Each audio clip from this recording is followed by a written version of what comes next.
बड़ी ही दुर्भाग्यपूर्ण बात है। और अब तो देखिए हद हो गई कि पत्रकारों के साथ भी अपराधियों का तांडव देखने को मिल रहा है।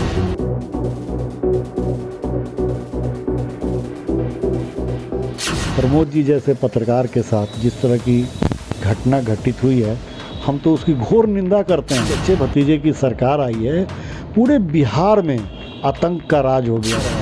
अपराधी के हौसले इतने बुलंद हो गए हैं कि बताइए कोई भी ऐसा दिन नहीं है जिस दिन इस शहर में, इस ज़िले में कोई ना कोई अपराध नहीं होता हो, लूटपाट नहीं होता हो, हत्या नहीं होता हो, छिनतई नहीं होता होगा। ऐसा कोई दिन ही नहीं गुजरता है। नमस्कार, आप देख रहे हैं WCNews.in और मैं हूं आपके साथ ज्योति कनौजिया। आइए रुक करते हैं खबर की ओर। मुजफ्फरपुर वर्टिकल बार शहर से सटा अहियापुर थाना। नाम मन में आते ही कलेजा कांपता है। अहियापुर का नाम सुनते ही मन में एक ही शब्द आता है, अपराध और दहशत।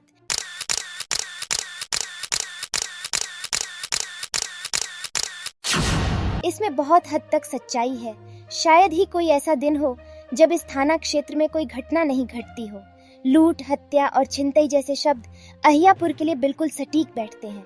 पुलिस का खौफ अपराधियों के मन से इस कदर समाप्त हो चुका है कि जब जिसे चाह गोली मार दी, लूट लिया।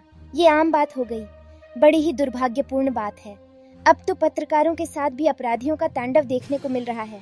प्रमोद जी जैसे पत्रकार के साथ जिस तरह की घटना घटी है, हम घोर निंदा करते हैं। जब से चच्चे भतीजे की सरकार आई है, तब से पूरे बिहार में आतंक की राज हो गई है। आपराधिक की हौसले बुलंद हो गई है। मुजफ्फरपुर जिले में रोज लूटपाट, मर्डर होता ही रहता है। और भी क्या कुछ कहा है, देखिए मुजफ्फरपुर भाजपा जिलाध्यक्ष रंजन कुमार से खास बातचीत। देखिए बड़ी ही दुर्भाग्यपूर्ण बात है। और अब तो देखिए हद हो गई कि पत्रकारों के साथ भी अपराधियों का तांडव देखने को मिल रहा है। प्रमोद जी जैसे पत्रकार के साथ जिस तरह की घटना घटित हुई है, हम तो उसकी घोर निंदा करते हैं।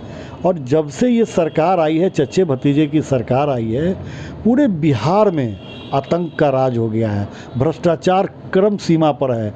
अपराधी के हौसले इतने बुलंद हो गए हैं कि बताइए कोई भी ऐसा दिन नहीं है जिस दिन इस शहर में, इस ज़िले में कोई ना कोई अपराध नहीं होता हो, लूटपाट नहीं होता हो, हत्या नहीं होता हो, छिनतई नहीं होता होगा। ऐसा कोई दिन ही नहीं गुजरता है।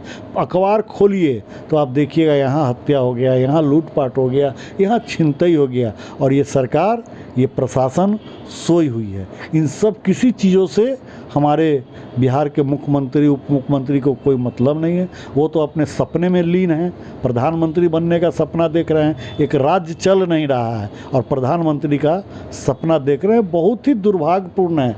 अगर ये स्थिति कायम रही तो फिर वही जंगल राज वाली स्थिति हो जाएगी। बिहार से पलायन बढ़ जाएगा। लोग बिहार छोड़कर फिर बाहर जाने को मजबूर हो जाएंगे। कोई बिहार में आगे आने वाले दिनों में न कोई निवेश करने आएगा, न कोई रोजगार लगाने आएगा, न कोई कारखाना लगाने आएगा। बेरोजगारी बढ़ेगी। बेरोजगारी बढ़ेगी तो और क्या है, जो अपराध जितनी है उससे और अधिक बढ़ जाएगी। इस प्रकार सरकार को इस चीज़ को संज्ञान में लेना चाहिए। पुलिस प्रशासन को इस चीज़ को संज्ञान में लेना चाहिए। और जिस प्रकार से अहियापुर थाना क्षेत्र में बराबर इस प्रकार की घटना होती है, मेरे समझ में नहीं आ रहा है कि क्यों पुलिस प्रशासन इसको ध्यान में नहीं लेती है कि क्यों अहियापुर थाना क्षेत्र में हमेशा लूटपाट, छिनतई, हत्या हो रहा है। पुलिस प्रशासन पर इस पर ध्यान देनी चाहिए और घटित घटना की हम घोर निंदा करते हैं।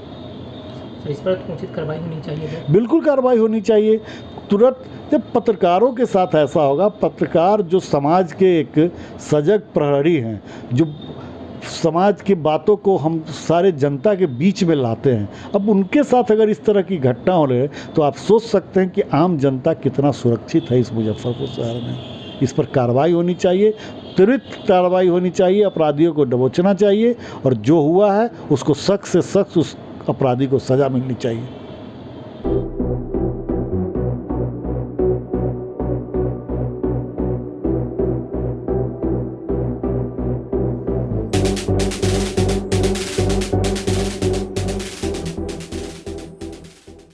ऐसी ही खबर से जुड़े रहने के लिए देखते रहें WC News।